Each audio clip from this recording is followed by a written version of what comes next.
저희가 소설류라고 하는 그런 쪽에 하게 돼서 한문학 안에서는 이 소설류 그러면은 아주 그 천대를 받아서 저는 그 한문학 안에서 가면은 좀 뭐라 그럽니까 그 주변인처럼 인식됩니다. 같은 한문학 안에서도 여러분도 대충 아시지만 왜 가장 이제 그 한문학 분야에서는 이 소설 지금 우리가 말하는 소설류라는 건 잡농류라고 해가지고 말하자면 우리가 이제 흔히 순본에서 보면 제일 저 밑에 둡니다. 그러니까 옛날 분들은 이 소설은 사실 지금과도 좀 비슷한데 점잠 빼느라고 아주 멀리 해야 된다고 타박하면서도 이런 책상 밑에 속에는 넣어놓고 읽어보는 이런 류가 소설이거든요. 그런데 이제 공식 석상에서는 항상 소설이라는 것은 그야말로 허탄하고 그 다음에 아주 망령된 것이라고 해가지고 타파를 했죠. 이제 그러다 보니까 소설류는 잡농류라고 해서 빠져 있는 거죠. 그런데 이제 지금은 사실은 정통 한문류의 글쓰기보다는 소설류라든지 시 이런 것들이 더 현대 문단에서는 주류이기 때문에 뭐 여러분들이 더 잘 아시겠습니다만 항상 이 시대가 바뀌면 뭐 직업군이 됐든 또는 이런 학문 분야가 됐든 이 변화가 있는 것 같아요. 굴곡이 있고 그런 면에서 보면 지금은 이제 우리가 흔히 시대에서 소설도 이제는 뭐 소설의 규정을 하기가 어려울 정도로 말하자면 그 범위가 흐트러져 버렸다고 그래서 지금은 이제 소설 시대도 끝났다. 그래서 여러분 요즘 뭐 인터넷 매체나 이런 걸 통해서 많이 얘기되잖아요. 뭐 웹툰이 있느니 뭐 이런 것들 오히려 이런 것들이 이제 시대가 오고 있는 것 같고 합니다. 이제 그럼에도 불구하고 저는 이제 이 굳이 말하는 시대적으로 소설이라는 게 넓은 범위에서 보면 용어가 다 달리 불리기도 했습니다만은 지금 우리 기준에서 소설류가 부르는 것의 가장 큰 그 장점은 결국은 그 인간 자체의 얘기다. 우리가 뭐 다른 학문, 특히 문학 안에서 여러 가지 학문도 다 인간을 얘기하지 않는 건 없습니다만은 그럼에도 불구하고 좀 더 진솔한 표현할 수 없는 그동안 표현할 수 없었던 것들을 좀 더 진솔하게 드러내는 분야가 소설류가 아니겠는가 뭐 이렇게 생각을 합니다. 이쪽 전공을 하다 보니까 이쪽 전공에 대한 어떻게 보면은 좀 공개적인 그 변호인데 그래서 아까 소개를 했습니다마는 정통 한문 소설은 분량도 대단히 길고 또 항상 문제가 되는 것은 역시 이게 정통 한문에서 조금 벗어나 있다 보니까 글쓰기 자체가요 순한문 어순에 안 맞는 것들이 꽤 많아요. 우리가 흔히 이런 걸 갖다가 이제 구어식 표현이라고 말되는 대로 우리가 한문의 가장 기본적인 구조는 술목 구조라고 그러잖아요. 서술어가 앞에 놓이고 목적어가 뒤에 놓이는 이런 거가 그러니까 우리 한글 어순하고 완전히 반대 형태가 지금 한문 구조잖아요. 큰 형태의 흐름은 근데 이런 그 소설류에는 그렇게 그냥 구어식 표현 또는 우리말식 표현으로 이렇게 구성되는 경우도 꽤 있어요. 그래서 사실 끊기도 좀 애매한 부분이 있고 그런 면에서 어떻게 보면 이 잡농류들을 제대로 이렇게 해석해내기가 어쩔 때는 더 어렵습니다. 근데 또 어쩔 때는 이야기가 구성되어 있기 때문에 그 이야기의 흐름을 따라가다 보면 또 오히려 또 일반 정통 한문보다 쉬운 경우도 있고요. 그래서 지금 총 이걸 보시면 6개 분야로 나눴습니다. 6개 분야로 이제 책 목차를 보시면은 그죠?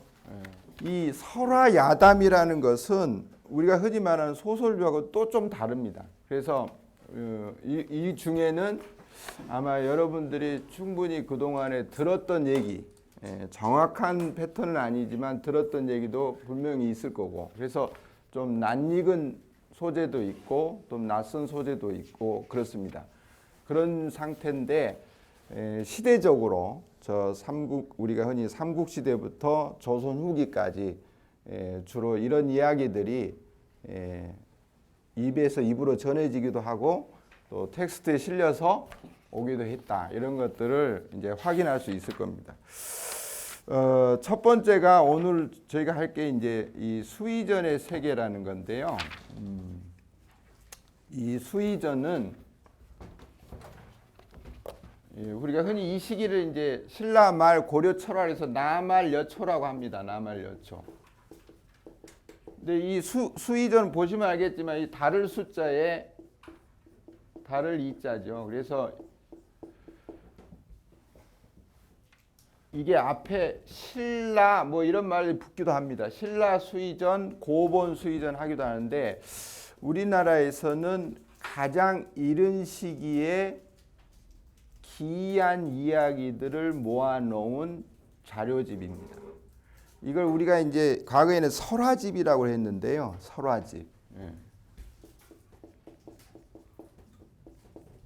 그런데 이게 지금 현재는 전체가 남아있지 않고요. 그 일부가 후대 다른 문헌에 들어가 있어서 그 일부만 남아 있습니다. 그래서 우리가 이제 초창기 자료 중에 뭐 신라 시대 뭐 시가를 모아놨다는 삼대목이라든지 이런 것들이 지금 다 남아있지가 않거든요. 초창기 문헌이 많이 없는데 이 수의전은 이른바 소설 분야에서는 가장 이른 시기에 집성된 그런 작품집인데 지금 현재는 남아있지 않다는 것이죠. 그래서 이게 이제 일부가 남아있는데 그 일부가 한 10여 편 됩니다. 지금 다 모아보면 10여 편. 그 중에 이제 이 두 가지 얘기를 제가 가지고 왔습니다. 그래서 뭐 빨리 진도를 나가야 된다 그러니까 제가 더 설명하기가 뭐하는데 이 사실은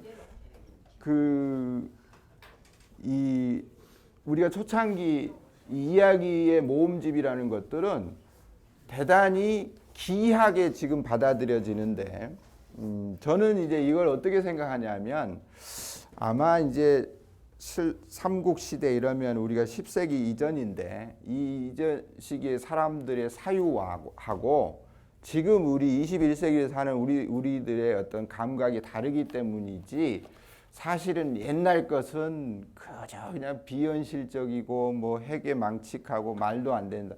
이건 아닌 것 같아요. 그런데 그럼에도 불구하고 옛날 사람들은 이런 것들을 주로 이야기로 다루고 있다는 거죠. 근데 지금도 가만 보면 우리도 사실은 대단히 그 기이한 얘기들을 좋아하지 않습니까? 좀 독특하거나 비일상적인 거 좋아하잖아요. 근데 이 수의전이라는 것 자체는 그때도 이걸 쓴 거 보면 결국은 그 시대에서도 일반적인 얘기가 아니고 좀 더 기이하고 독특한 거라는 의미에서 이 제목이 붙어 있고 그런 것들만 모아놨다 보니까 순 귀신 얘기 그 다음에 뭐 자연의 어떤 비정상적인 이야기들 뭐 이런 것들이 모아져 있는데 가장 대표적으로 이제 이때 나온 게 이제 이 귀신담이라고 할 수 있습니다. 귀신담. 그런데 이제 이건 차제로 가면서 더 말씀을 드리겠습니다만은 어쨌든 이런 것들은 그 시대에 또 뭐 이거 말고는 뭐 이른바 우리가 흔히 이런 걸 이렇게 말할 수가 있죠. 이 괴물들이 나오는데 요즘 괴물이라면 좀 표현이 이상합니다만은 이 괴이한 주체들, 물체들 이런 것들이 많이 등장한다는 것이죠. 이 안에는 뭐 우리한테 익숙한 용도 있고 뭐 또는 뭐 여우도 있고 뭐 이런 것도 있습니다만은 대부분은 괴이한 그런 형체들을 띠고 있고 이런 것들이 주로 이제 이렇게 해서 우리는 이걸 이제 과거 사람들은 요물이라 하고 이게 이제 자칫하다가는 이런 것을 또 뭘로 하냐면은 여성을 비하하는 개념으로도 쓰고 그랬었죠. 그래서 이제 요 앞시기에 보시면 독특한 건 주로 후대로 오면은 여성 귀신들이 많이 등장하는데요. 이 초창기에는 오히려 남성 귀신이 많이 등장해요. 이게 왜 그러는지는 지금까지 뭐 특별히 밝힐 수가 없어요. 다만 우리가 흔히 이제 고려 후기 이후 이른바 유교적 시스템이 더 강화되는 과정에서 여성이 좀 더 비하되는 경향은 분명히 있습니다. 그런데 요 삼국 시대에 보면 여성들의 모습이 결코 그렇게 상대적으로 뭐 낮게 평가되거나 또는 낮게 대우되거나 이런 것 같지는 않아요. 그래서 요 특별히 첫 번째 작품이 쥐기라는 것은 이것도 이제 귀신 얘기인데요. 이 선덕여왕을 사모하던 한 일반 남성의 얘기입니다. 그래서 이것도 아마 어디든가서는 들으셨을 것 같아요. 그런데 이 부분부터 한번 시작을 해보도록 하겠습니다. 이른바 선덕여왕 때니까 7세기 전반입니다. 7세기. 물론 이 수의전이 성립된 시점은 되게 한 10세기 전으로 보고 있는데 이야기가 그 시대에 시작됐다고 보시면 되죠.